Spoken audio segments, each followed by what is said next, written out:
Krishna, Krishna, Hare Hare, Hare Rama, Hare Rama, Rama Rama, Hare Hare, Hare Krishna, Hare Krishna, Krishna, Krishna, Hare Hare, Hare Rama, Hare Rama, Rama Rama, Hare Hare, Hare Krishna, Hare Krishna, Krishna, Krishna, Hare Hare, Hare Rama, Hare Rama, Rama Rama, Hare Hare, Hare Krishna, Hare Krishna. I wanted to share a little something about how when Krishna is giving everything, but when we misuse and what he gives us, what it's like. Hare Krishna, Hare Krishna, Krishna Krishna, Hare Hare, Hare Rama, Hare Rama, Rama Rama, Hare Hare, Hare Krishna, Hare Krishna. We can see it in our dealings with each other. Again, a lesson I've heard, and then, it's like you have to use everything for Krishna, everything belongs to Krishna. Don't waste it in frivolous, silly things just for sense gratification. If we use we're servants of God, we use everything in service to God. Sense gratification will automatically be there. If you offer food to Krishna, to God, make an offering, and out of love, thank you, we want to taste your love by offering him the food, you still have the food. So if you make it really nice for Krishna, and then you take the remnants, you get really nice food. It's not like Krishna takes it and eats it and turns it into poop and then you don't have anything. It's not like that with Krishna. So we use everything for Krishna. We don't lose anything. When we just read the other day, we get 1,000,000-fold. Whatever we use for Krishna or give in Krishna's service, it comes back to us 1,000,000-fold. But if we misuse whatever facilities or resources that are being supplied to us, then we're going to have a problem. Hare Krishna, Hare Krishna, Krishna Krishna, Hare Hare. For one thing, Krishna's not going to want to give resources because you misuse them, and you'll have to be engaged somewhere else and not like particularly close to Krishna. You'll have to be at a distance somehow. Hey, Hare Krishna, Hare Krishna, Hare Krishna, Krishna Krishna, Hare Hare, Hare Rama, Hare Rama, Rama Rama. I was going to take a look at misusing Krishna's resources. When someone has some resource or some ability or whatever, and they misuse it. Because everything's meant for serving Krishna.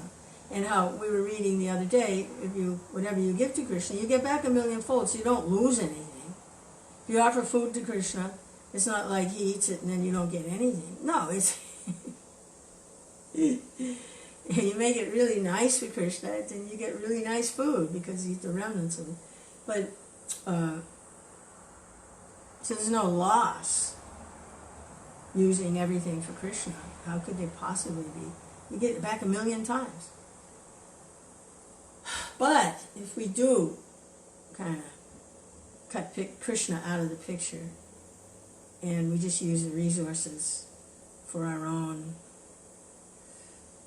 try to enjoy separately, then there's a problem. So I had an experience recently with some devotees. Very nice devotees, young, very young, don't know a whole lot, but very much attracted to hearing about Krishna and chanting, very much attracted. But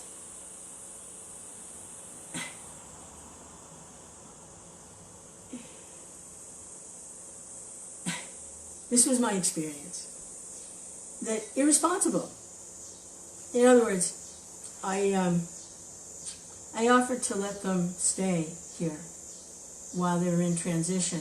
They had stayed in the ashram for a little while, but it wasn't for them. So they were transitioning back out into the world with whatever they had learned in Krishna consciousness to try to set up a life, not an ashram life, but just a life, working and a family and everything. So that they wanted to make that transition. But they're irresponsible. It's like, my resources are limited. They really are. I pinch every penny till it screams. And that's how I make it work here. I'm not like this rich old lady. It looks like, the rich old lady. It's not like that. We got a Social Security check the size of a postage stamp. And we just make it work. That's all.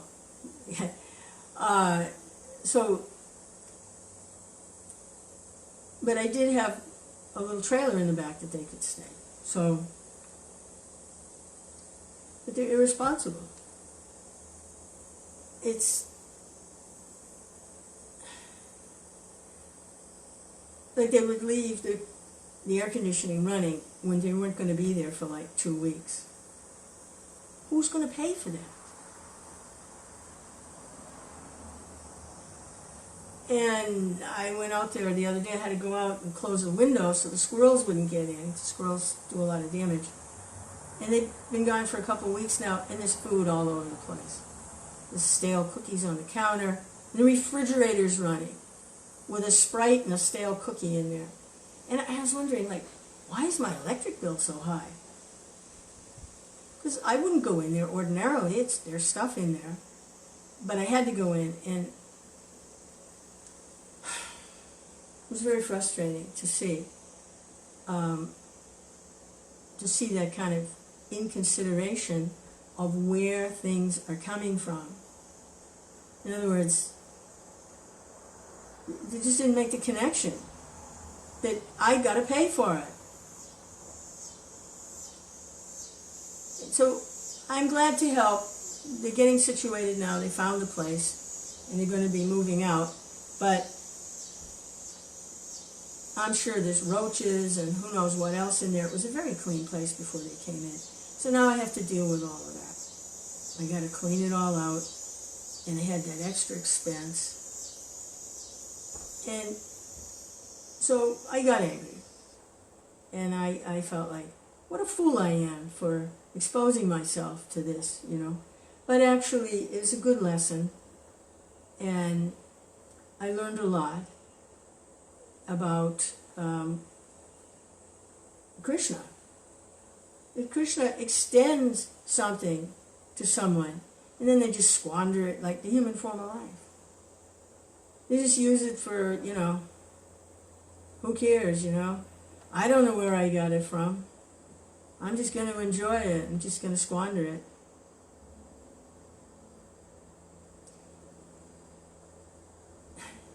They don't need a human form of life.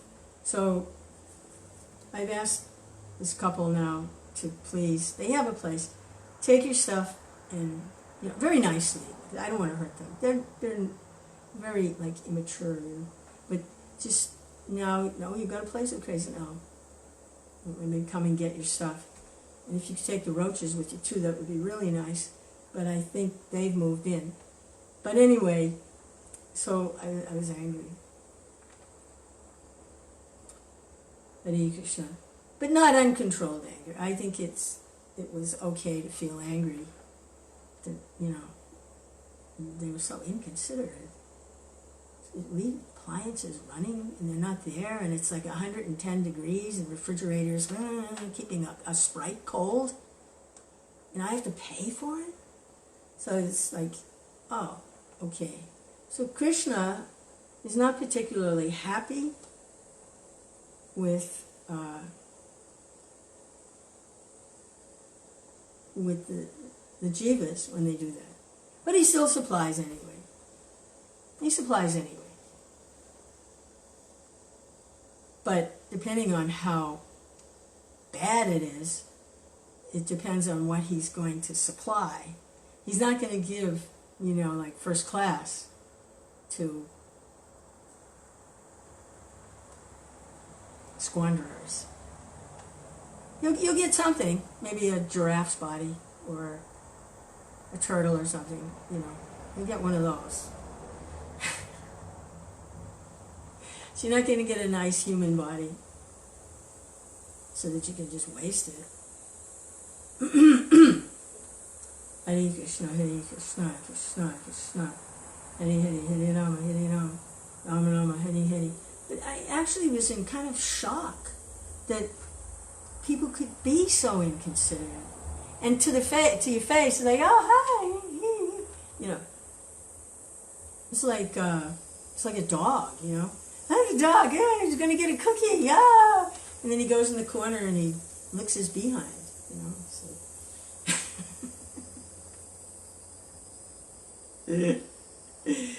Hare Krishna. Oh, a cookie. Oh, yeah, you're everything. I worship you, the dog, Hey, cookie.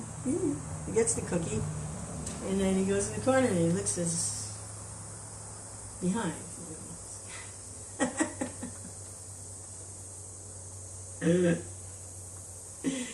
Krishna.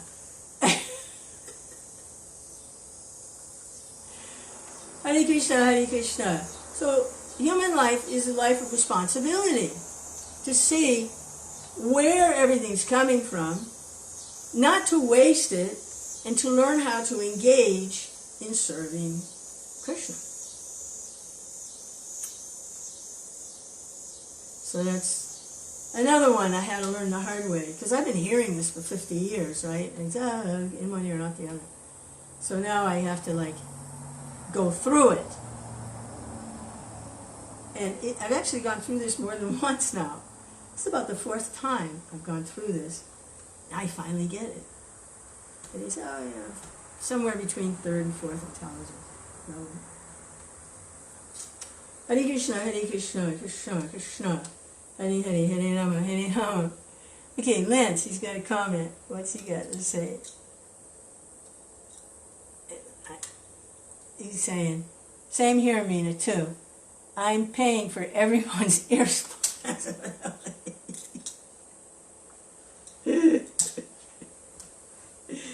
Hare Krishna, just shell it out. Here you go, There's a sucker born every minute. Just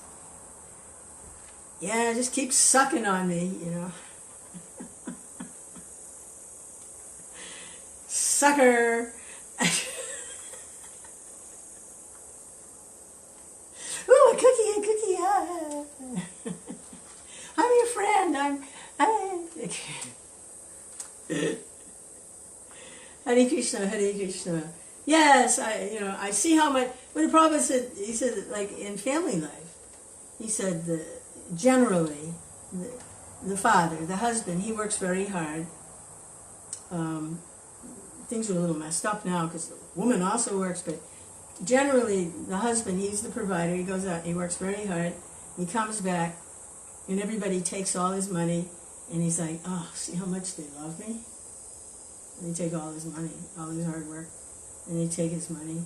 He said, oh, just see how much they love me.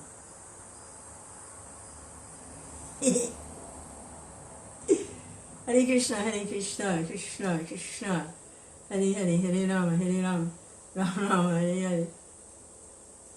Hare Krishna, Hare Krishna, Krishna Krishna, Hare Hare, Hare Rama, Hare Rama, Rama Rama, Hare Hare, Hare Krishna, Krishna Krishna, Hare Hare, Hare Rama, Hare Rama, Rama Rama, Hare Hare, Hare Krishna, Krishna. No, there's no alternative to devotional service to Krishna. There's no alternative. Hare Krishna, Krishna Krishna, Hare Hare, Hare Rama, Rama Rama, Hare Hare, Hare Krishna, Krishna Krishna, Hare Hare, Hare Rama, Rama Rama, Hare Hare. Where is this Krishna? He keeps saying, serving Krishna. How do you serve Krishna? Well, I can't see him. Where is he? Krishna. What is this Krishna? the Lord is seeing by eyes tinged with the salve of love. Hearing about Krishna, like Rukmini, she heard about Krishna, and immediately she didn't want to be united with anyone but Krishna. It's by hearing about Krishna. Krishna's teachings, Krishna's philosophy, they're perfect. Krishna's pure devotees.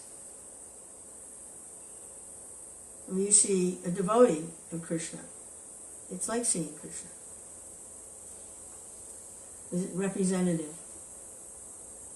Hare Krishna, Hare Krishna, Krishna Krishna, Hare Hare, Hare Rama, Hare Rama, Rama Rama, Hare Hare, Hare Krishna, Krishna Krishna, Hare Hare, Hare Rama, Hare Rama, Rama Rama, Hare Hare.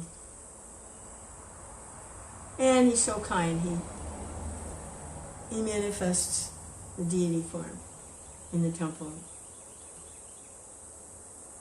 And he incarnates in sound, his holy name. Krishna's everywhere.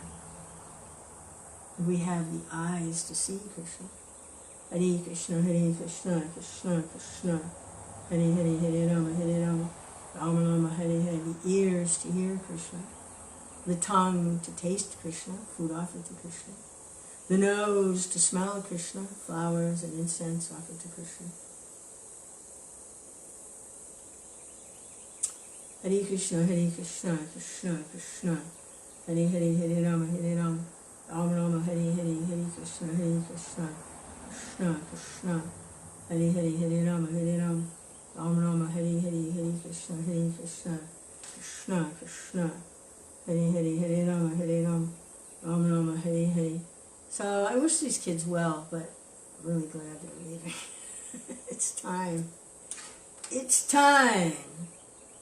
Hare Krishna. We did whatever it is we could do. It's somebody else's turn.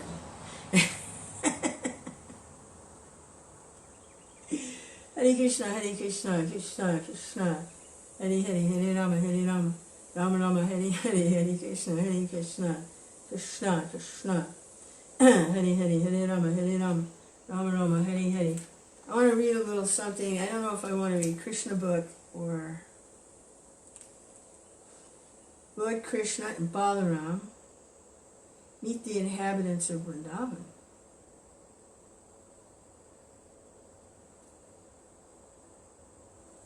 I don't remember this. Is this the Rath Yatra? Anyway, that would be the next chapter there.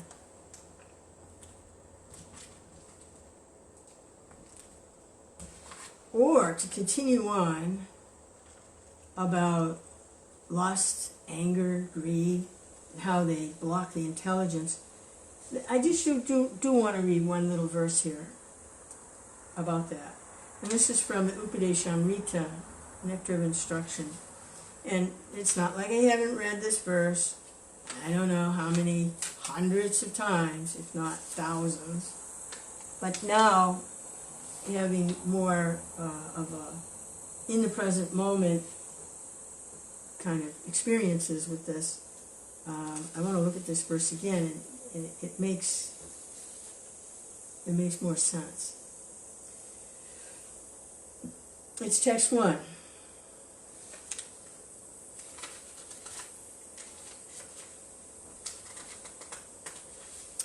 Vacho vegam, manasa krodha vegam, jiva vegam, udarapasta vegam, etan veganyo, visaheta dira, sarvam apimam, prithivim sa sisyat.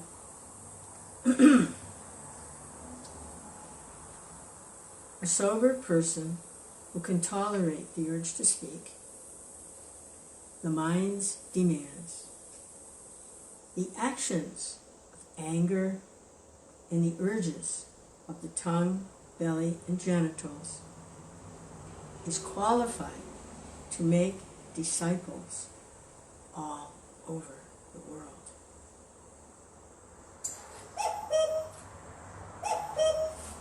So I'm starting to see how that works. I'm starting to see how that works. It becomes sober. You get all caught up in anger and lust and greed and think that that is somehow Krishna consciousness. Sometimes people, they have a taste for these kinds of things that go on in the body. Definitely lust. That's fun. And anger also. I'm really alive. I'm surcharged with anger. And fear. I really have a sense of really existing because I'm fearful. And that's all you can think about. But that's not Krishna consciousness. That's the modes. So, you get to the mode of goodness, where there's sense control, sober sense control, and a sense of being happy. The problem with that mode is you can get attached to just being happy and forget Krishna. But that doesn't last for very long if that happens, because then you glide back down. But the mode of goodness is very beneficial because there isn't all this lust and all this anger and all this fearfulness and never satisfied, have to have more and more and more, greed kind of thing. Peaceful. Yeah, feeling happy and peaceful. So sober. They can tolerate the urge to speak. They don't have to just lash out. I've had that experience recently. I tried to say something to someone and they just lashed out. I see a lot of times devotees just lash out. They can't control that urge to speak. It's like they have to defend their position and they lash out. You blah blah blah blah blah blah blah. They lash out. So a sober person who can tolerate the urge to speak, the mind's demands, the actions of anger, and the urges of the tongue, the belly, and the genitals, is qualified to make disciples all over the world. Yeah, I can see how that would work. Yeah. It's very, very long purport. Prabhupada goes from A to Z in discussing how this works in great detail. It's a really long purport. It's like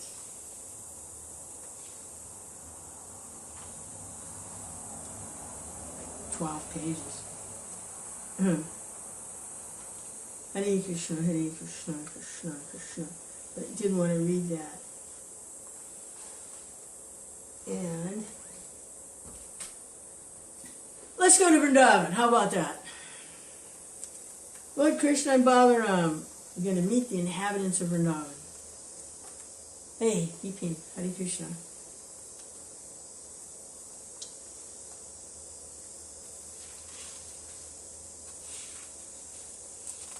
Jai Śrīla Prabhupada.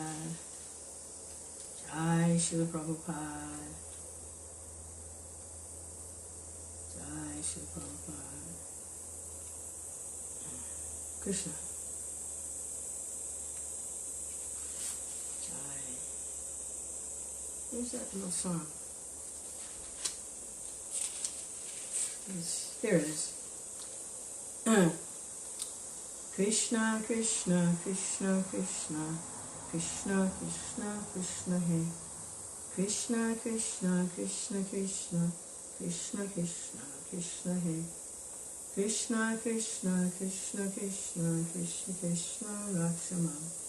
Krishna, Krishna, Krishna, Krishna, Krishna, Krishna, Pahimam. Rama Ragapa, Rama Ragapa, Rama Ragapa, Rakshamam. Krishna Keshava, Krishna Keshava, Krishna Keshava, Pahima. Jai, I'm going to Srila Prabhupada. Summary study, 10th canto. Lord Kṛṣṇa and Balarāma meet the inhabitants of Vṛndāvana. once upon a time, while Lord Kṛṣṇa and Balarāma were living peacefully in the great city of Dwarka, there was a rare occasion of a full solar eclipse, such as takes place at the end of every kalpa, or day of Brahmana. This was a rare full solar eclipse. It's interesting to say, once upon a time. Well, there's no time. In the spiritual world, there's no time. So the way I've heard that explained, once upon a time, is that according to Krishna's desire.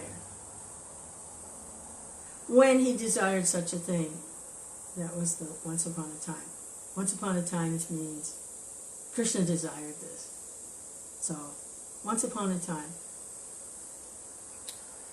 At the end of every kalpa, the sun is covered by a great cloud, and incessant rains cover the lower planetary systems up to Svargaloka, the heavenly planets.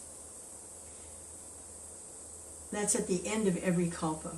That's 1,000 yuga cycles.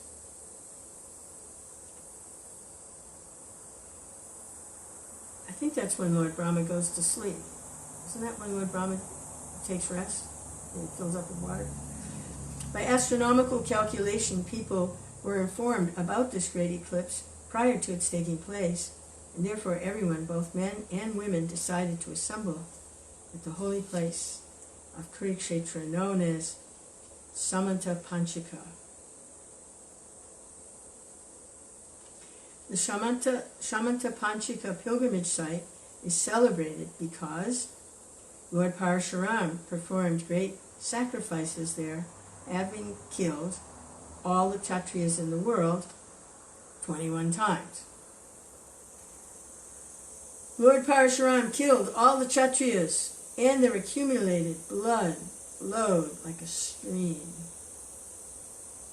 Lord Parashuram dug 5 big lakes at Samanta Panchika and filled them with this blood. Lord Parashuram is Vishnu Tattva. As stated in the Upanishad, Vishnu Tattva cannot be contaminated by any sinful activity. Yet, although Lord Parashuram is fully powerful and uncontaminated, in order to exhibit ideal character, he performed great sacrifices at Samanta Panchika to atone for his so-called sinful killing of the Kshatriyas. That was to set by example. By example, Lord Parashuram established that the killing art, although sometimes necessary, is not good. Lord Parashuram considered himself culpable for the sinful killing of the Kshatriyas. Therefore, how much more are we culpable for such abominable, unsanctioned acts? Thus, killing of living entities is prohibited from time immemorial all over the world. Taking advantage of the occasion of the solar eclipse, all important persons visited the holy place of pilgrimage. Some of the important personalities are mentioned as follows. Among the elderly persons there were Akrura, Vasudeva, and Ugrasena. Among the younger generation there were Gada, Pradumna, Samba, and many other members of the Yadu dynasty who had come there with a view to atone for sinful activities accrued in the course of discharging their respective duties. Because almost all the members of the Yadu dynasty went to Kurukshetra, some important personalities like Aniruddha, the son of Pradumna, and Kritavarma, the commander-in-chief of the Yadu dynasty, along with Suchandra, Sukha, and Sarana, remained in Dwarka to protect the city. All the members of the Yadu dynasty were naturally very beautiful. And yet on this occasion, when they appeared duly decorated with gold necklaces, flower garlands, dressed in valuable clothing, and properly armed with their respective weapons, their natural beauty and personalities were 100 times enhanced. The members of the Yadu dynasty came to Kṛṣṇa in their gorgeously decorated chariots, resembling the airplanes of the demigods. So this is before the battle took place here. The battle hadn't taken place. The members of the Yadu dynasty came there, in their gorgeously decorated chariots, resembling the airplanes of the demigods, pulled by big horses that moved like waves of the ocean, and some of them rode on sturdy, stalwart elephants that moved like the clouds in the sky. Wow, imagine being married to someone like that. Their wives were carried on beautiful palanquins by beautiful men whose features resembled those of the Vijayadharas. The entire assembly looked as beautiful as an assembly of the demigods of heaven.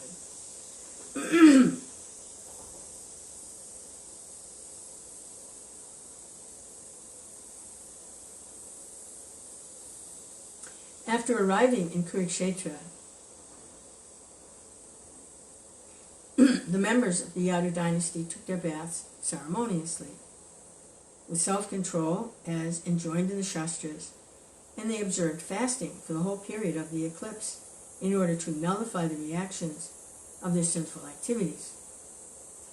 Since it is a Vedic custom to give in charity as much as possible during the hours of the eclipse, the members of the Yadu dynasty distributed many hundreds of cows in charity to the Brahmanas. All those cows were fully decorated with nice dress and ornaments. A special feature of these cows was that they had golden ankle bells and flower garlands on their necks. Cows with ankle bells. Go back. All the members of the Yadu dynasty again took their baths in the lakes created by Lord Parashuram. Originally, those lakes were filled with blood. I don't see that that's what they were filled with now. I would assume that the lakes had been filled with blood, but that it had rained since then.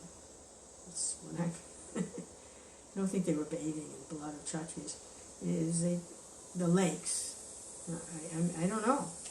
There's another question, along with how did King Satyavrata get Matsya, who had become too big for a lake, into the ocean? I mean, that's another question. What were the lakes filled with? Were they filled with blood? I don't think so. But anyway, because it was a while ago, and it's rain, right? After this, they sumptuously fed the Brahmanas with first-class cooked food, as prepared in butter. According to the Vedic system, there are two classes of food. One is raw food, and the other is cooked food. Raw food does not include raw vegetables and raw grains, but food boiled in water, whereas cooked food is made in ghee. Chapatis, dal, rice, and ordinary vegetables are called raw foods. Fruits and salads also raw foods. But puris, kachuris, samosas, sweet balls, etc. are cooked foods. And the Brahmanas invited on that occasion by the members of the Yadu dynasty were fed sumptuously with cooked foods. The ceremonial functions performed by the members of the Yadu dynasty externally resembled the ritualistic performances performed by karmis. When a karmi, a fruitive worker who's seeking elevation to heavenly planets, when a karmi performs some ritualistic ceremony, his ambition is sense gratification, a good position, good wife, good house, good children, good wealth. But the ambition of the members of the Yadu dynasty was different. Their ambition was to offer perpetual faith and devotion to Krishna. All the members of the Yadu dynasty were great devotees. As such, after many births of accumulated pious activities, they were given the chance to associate with Lord Krishna. And going to take their baths in the place of pilgrimage at Kṛṣṇa, or observing regulative principles during a solar eclipse, or feeding Brahmins, in all their activities, they simply thought of devotion to Krishna. Their ideal worshipable, that is such a hard word to say, worshipable, their ideal worshipable, Lord Krishna, and no one else. After feeding the Brahmanas, it is the custom for the host, with their permission, to accept prasada. Thus, with the permission of the Brahmanas, all the members of the dynasty that had been fasting took lunch. Then they selected resting places underneath big shadowy trees. And when they had taken sufficient rest, they prepared to receive visitors, among whom there were relatives and friends, as well as many subordinate kings and rulers. There were rulers from the Matsya province, Ushinar province, Koshala province, Vidarbha province, Kuru province, Sanjaya province, Kamboja province, Kikaya province, and many other countries and provinces. Some of the rulers belonged to opposing parties, and some were friends. But above all, the visitors from Vṛndāvana were most prominent. The residents of Vṛndāvana, headed by Nanda Maharaj, had been living in great anxiety because of separation from Kṛṣṇa and Balarāma. Taking advantage of the solar eclipse, they all came to see their life and soul, Kṛṣṇa and Balarāma. Yeah, I think this is, the Rath Yatra is an enactment of this pastime. It's an enactment of that, where they tried to take Kṛṣṇa and Balarāma back to Vṛndāvana. The inhabitants of Vṛndāvana were well-wishers and intimate friends of the Yadu dynasty, and this meeting of the two parties after long separation was a very touching incident. Both the Yadus and the residents of Vṛndāvana felt such great pleasure in meeting and talking together that it was a unique scene. Meeting after long separation, they were all jubilant. Their hearts were throbbing, and their faces appeared like freshly bloomed lotus flowers. There were drops of tears falling from their eyes. The hair on their bodies stood on end. And because of their extreme ecstasy, they were temporarily speechless. In other words, they began to dive in the ocean of happiness. While the men were meeting in that way, the women were also meeting one another in the same manner. They were embracing each other in great friendship, smiling very mildly, and looking at one another with much affection. When they were embracing each other in their arms, the saffron and kumkum spread on their breasts was exchanged from one person to another, and they all felt heavenly ecstasy. Due to such heart-to-heart embracing, torrents of tears glided down their cheeks. The juniors were offering obeisances to the elders, and the elders were offering their blessings to the juniors. They were thus welcoming one another and asking after each other's welfare. Ultimately, however, all their talk was only of Kṛṣṇa. All the neighbors and relatives were connected with Krishna's pastimes in this world, and as such, Kṛṣṇa was the center of all their activities. Whatever activities they performed, social, political, religious, or conventional, or transcendental. The real elevation of human life rests on knowledge and renunciation. As stated in Srimad Bhagavatam in the first canto, devotional service rendered to Kṛṣṇa automatically produces perfect knowledge and renunciation. The family members of the Yadu dynasty and the cowherd men of Vṛndāvana had their minds fixed on Kṛṣṇa. That is the symptom of all knowledge. because their minds were always engaged in Krishna, they were automatically freed from all material activities. The stage of life is called Yukta Vairagya, as enunciated by Rupa Goswami. Knowledge and renunciation, therefore, do not mean dry speculation and renunciation of activities. Rather, one must start speaking and acting only in relationship with Krishna.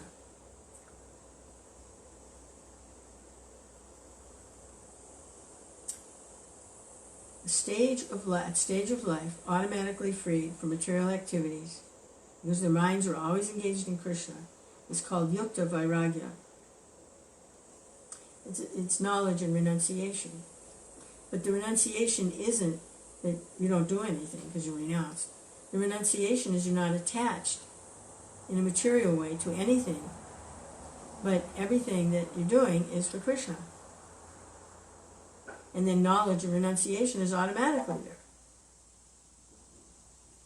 Knowledge and renunciation, therefore, do not mean speculation and stopping activities.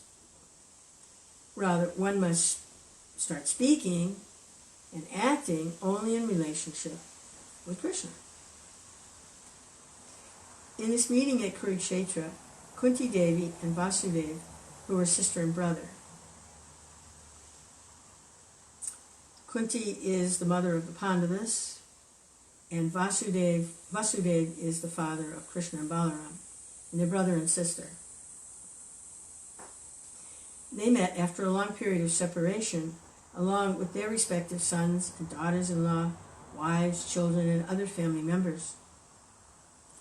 By talking among themselves, they soon forgot all their past miseries. Kunti Devi especially addressed her brother Vasudeva as follows. This is the mother of the Pandavas talking to the father of Krishna and Balarāma. It's her brother, Vasudeva. My dear brother, I am very unfortunate because not one of my desires has ever been fulfilled. Otherwise, how could it happen that, although I have such a saintly brother as you, perfect in all respects, you did not inquire from me as to how I was passing my days in a distressed condition of life? It appears that Kunti Devi was remembering the miserable days when she had been banished, along with her sons, through the mischievous plans of Dhritarashtra and Duryodhana. It's interesting that she's talking to her brother. How unfortunate I am that you never even inquired about me. Wow, that sounds terrible. Let's see, she continues. My dear brother, I can understand that when providence goes against someone, even one's nearest relatives forget about him. In such a condition, even one's father or mother or children will forget him. Therefore, my dear brother, I do not accuse you. But she appears to be hurt. She's very hurt here. Why didn't you didn't inquire about me? I didn't hear from you the whole time we were suffering, and I never heard anything from you. So Vasudeva, now, he replies to his sister, my dear sister, do not be sorry. Do not blame me in that way. We should always remember that we are all only toys in the hands of Providence. Everyone is under the control of the Supreme Personality of Godhead. Now, Vasudeva himself was imprisoned by Kṛṣṇa. And every time his wife gave birth, Kṛṣṇa came and killed the baby, like I think, 7 times. So he had his own stuff. But he's saying, my sister, don't be sorry. Don't blame me in that way. Everyone's under the control of the Supreme Personality of Godhead. It is under his control only that all kinds of fruitive actions and resultant reactions take place. My dear sister, you know, we are very much harassed by King Kṛṣṇa. And by his persecutions, we were scattered here and there. We were always full of anxieties. Only in the last few days have we returned to our own places by the grace of God. Hare Kṛṣṇa, Hare Kṛṣṇa, Kṛṣṇa Kṛṣṇa. There was some discussion last night about, see, Vasudeva was saying it's under his control only all kinds of fruit of actions, and resultant reactions take place. So there was some discussion last night. Well, how much of it is actually Krishna controlling everything, and how much of it is just the actions and reactions of a mechanical type system of goodness, passion, and ignorance, and the modes. So it was an interesting discussion, and it talked about it in many different ways. One thing that came out is that, yes, Krishna's controlling everything, but he doesn't have to be there personally doing it. He can delegate. You know, it's not like he has to, like, every blade of grass that a grasshopper eats, Krishna has to be there supervising personally. And so the devotee that was saying like this compared it to like the government. You go to a government office, you know, it's ultimately, say it's the office of tax collector. You know, the head of the department, the tax collector, he's not there personally taking the money, but he has delegated cashiers. They're at those little windows, and you go up and you give your money to the cashier, and it goes. So like that, Krishna delegates. So he's not like personally there taking it. That was one way to look at it. I was waiting for some discussion about Supersoul, because Supersoul is directing the wanderings of all living entities. So it didn't come up. Maybe when they meet again, someone will bring it up, and we can look at how Supersoul fits into that. So here Vasudeva is, he's very much like that. He spoke to Kamsa like that too, to try and pacify him so Kamsa wouldn't. He's standing there with a sword ready to kill Devaki, and Vasudeva's like, I gotta talk to this guy, I gotta talk him out of this. And so he began speaking about, you know, like higher power, and we're all in this reincarnation, and you get the results of your activities, and he was just speaking to him like that, this basic, and Kamsa calmed down.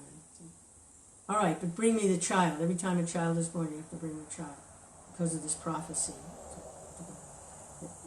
The 8th child will kill me. So just bring all your children. Whenever they come, you have to give them to me. But he didn't kill Devaki. So Vasudeva, now he's speaking to his sister. He kind of speaks like this. This is Vasudeva. Always remember, we are only toys in the hands of Providence. This is what he said to Kamsa. This is his M.O. This is modus operandi for Vasudeva. Everyone is under the control of the Supreme Personality of Godhead. Under his control, all kinds of... He spoke just like that to Kṛṣṇa. After this conversation, Vasudeva and Ugrasen received the kings who came to see them.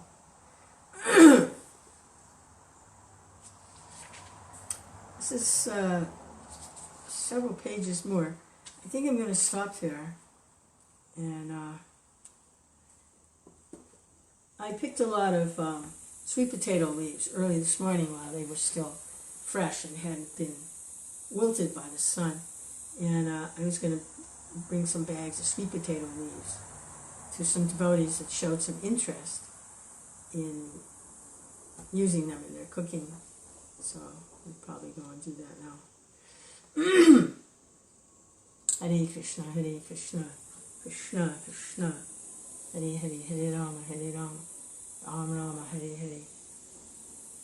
Oh boy. Hare Krishna. No, thank you. I go to your Facebook page to get refreshed. It's an oasis. You and Jocelyn, I go there to get refreshed. Krishna. Hey Manu, Haribo.